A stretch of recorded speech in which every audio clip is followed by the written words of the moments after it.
छी, अपने सबके मिथिला संस्कार पर स्वागत करै छी। अपने सब लग में 4 दिन के कथा लेलहुँ हँ। देखियौ कते कठिन कथा छै, हम अपने सबके सुना रहल छी, लेकिन लाइक सब्सक्राइब नहीं करबै तऽ कोना हमर मन बढ़तै। माता रानी जे दै छथिन शब्द से बजै छी, हमरा अबैया तऽ किछु नहीं, जे माता रानी शब्द दै छथिन सेहे बजै छी, अपने सबके सुनबै छी तऽ अपने सब सुनू। 4 दिन के कथा छनि और लाइक करब, सब्सक्राइब करब। आब जे अबिए से क्षमा कऽ देब, जे गलती से हैत से क्षमा कऽ देब। तऽ सुनू। जखन महिषासुर के मारि देलखिन हँ माता, तब सब देवता सब जे छनि से हुनका पर फूल बरसाबऽ लगलै, पुष्प के वर्षा होबऽ लगलैया। इंद्र, वरुण, कुबेर, यम सब एलखिन ओहिठमन आ माता रानी के विनती करऽ लगलखिन कि हे माता, हे चंद्रमा के समान, हे आदि, हे अनादि, हे सब अहीं छी। आब सब जते देवी देवता छथिन से देवता सब हुनका माता के जे छथिन से एकदमसँ विनती करऽ लगलखिन हँ, हुनका नमस्कार करै छथिन। तऽ हुनका कहै छथिन अहाँ शक्ति छी, अहाँ स्वरूपा छी, अहाँ ब्रह्मा छी, अहाँ विष्णु छी, अहाँ महादेव छी, अहाँ पृथ्वी छी, अहाँ पाताल छी, अहाँ आकाश छी, अहाँ वायु छी, अहाँ सब छी।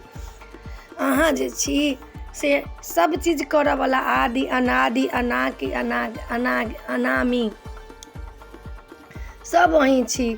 आइ महिषासुर के मारि कऽ अहाँ हमरा सब पर कते बड़का उपकार केलहुँ। हे माता, पूत कपूत होइ छै, माता कुमाता नहीं होइ छै कहियो। हे ममतामयी, हे कल्याणी माँ, हे भवतारिणी माँ, हे जगदम्बा, हे सर्वेश्वरी, हे विश्वेश्वरी, हे जगदीश्वरी, हे परमेश्वरी, हे सर्वेश्वरी, हे सर्वरूपिणी, हे सर्वदायिनी, हे सर्वशक्तिनी, हे कल्याणी, हे भवतारिणी, हे अंबिका, हे जगदम्बिका, हे परमेश्वरी, हे सर्वेश्वरी, हे सर्वरूपिणी, हे सर्वदायिनी, हे दातामयी, हे दातामयी, हे माता, अहाँ सब किछु छी, अहाँ जे कहबै सेहे छी। माता जे छथिन से मंद मंद मुस्काइ छथिन, एकदमसँ माता छथिन अपन जे छथिन से ओहिठमन नंद वन में जे छै, नंदन वन में से माता छथिन ओहिठमन मुस्कुरा रहल छथिन। आ जतेक छनि हुनका सब नमस्कार करै छनि, हुनका विनती करै छथिन, हुनका करुणा भावसँ जगबै छथिन।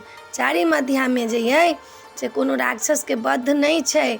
एहिमे जे छै से एहिमे की कहै छै, माता के सब जे छै से विनती करै छै। जखन महिषासुर मरि जाइ छै तऽ हुनका जे छनि से सब देवी देवता सब फूल बरसबै छनि, हुनका केओ पुष्प लाबि कऽ दै छनि, हुनका केओ चरण के धोइ छनि, हुनका केओ जे छनि से माथ में बिंदिया लगबै छनि, केओ हुनका सजबै छनि। माता के सब देवता जे छथिन, इंद्र सब जे छथिन से माता के एकदमसँ विनती कऽ रहल छथिन। माता चारू दिस से छथिन, मंद मंद मुस्काइ छथिन।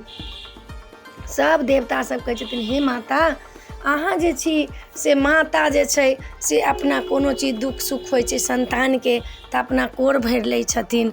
तहिना अहाँ आइ हमरा सेनापति के मारि कऽ, महिषासुर के मारि कऽ, एते बलवान राक्षस के मारि कऽ हमरा सब पर बड़का उपकार केलहुँ हँ। स्वर्ग पर बड़का उपकार केलहुँ हँ, धर्मराज पर उपकार केलहुँ हँ, इंद्र पर उपकार केलहुँ हँ, वरुण पर उपकार केलहुँ हँ, कुबेर पर उपकार केलहुँ हँ।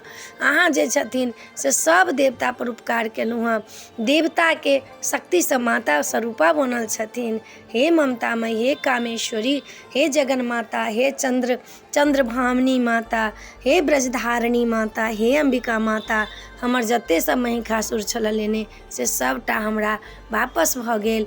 आब माता अहाँके नमन करै छी, अहाँके नमस्कार करै छी। हे माता, अहाँके जे सत नवरात्रा में नमन करत नव।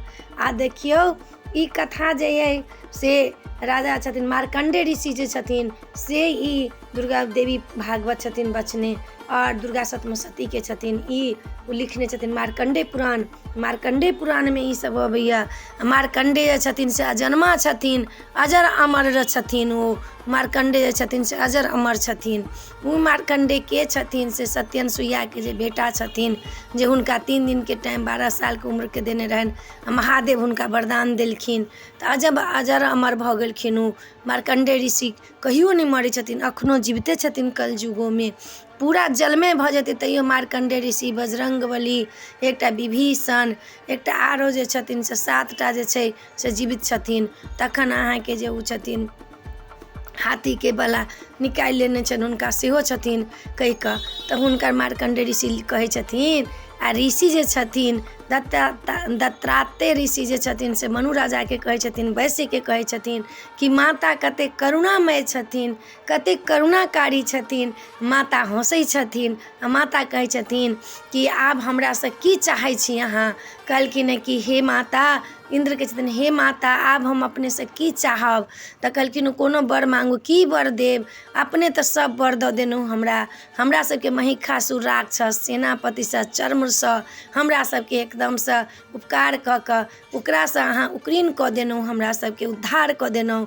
ओकरा चङ्गुरसँ फँसल छलहुँ हँ से निकालि देलहुँ। स्वर्ग पर जे विजय केने छलऽ तकरा अहाँ हमरा स्वर्ग दऽ देलहुँ। इंद्रके राज हमरा दऽ देलहुँ, सब अहाँ हमरा राजा फेरसँ बना देलहुँ। आब हमरा की चाही। माता कहलखिन हँ कि नहि अहाँ सब वर मांगू।